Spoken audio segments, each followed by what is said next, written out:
John qui brisa net sa lame d'acier. Jacques réagit aussitôt en lançant ses deux paumes à la fois, et réussit enfin à le projeter au loin. En réalisant que les poings de Jacques étaient plus durs que l'acier, John libéra alors son terrible art des 5 poisons. Une boule de poison noir surgit au creux de sa main avant de se répandre dans tout son corps, et ses veines noircies jaillirent sur ses bras, un spectacle si terrifiant qu'il glaçait le sang. Quand John attaqua de nouveau, ses coups de paume devinrent d'une férocité inouïe. Pris de vitesse, Jacques se fit saisir le bras droit et le poison s'infiltra aussitôt par la plaie. Il était évident qu'il ne faisait plus le poids.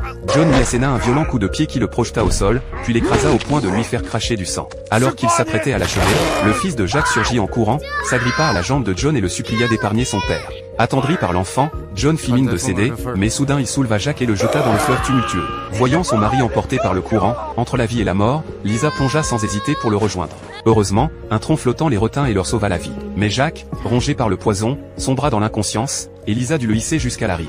Épuisée, elle fabriqua un brancard de fortune avec une branche et traîna Jacques péniblement en avant. Arrivée au pied d'une falaise abrupte, elle n'eut plus la force de continuer et le brancard glissa de ses bras. Jacques allait basculer dans le vide, quand une femme cueillant des herbes médicinales le sauva in extremis. C'était en réalité une guérisseuse légendaire retirée dans la montagne.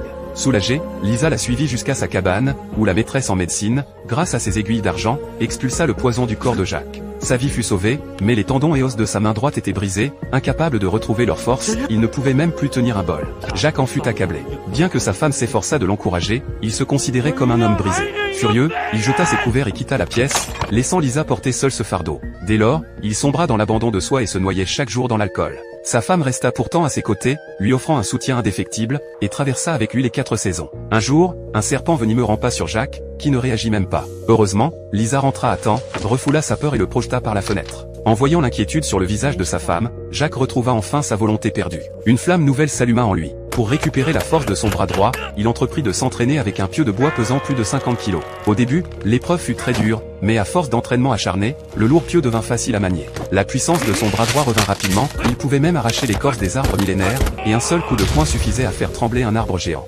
Pourtant, Jacques restait insatisfait. Chaque fois qu'il songeait à l'art des 5 poisons de John et à son armure souple en métal noir, il se replongeait dans un entraînement sans fin. Un jour, alors qu'il s'exerçait dans la montagne comme à son habitude, il entendit soudain un chant étrange. Il leva les yeux et aperçut 2 maîtres mystérieux perchés au sommet des arbres.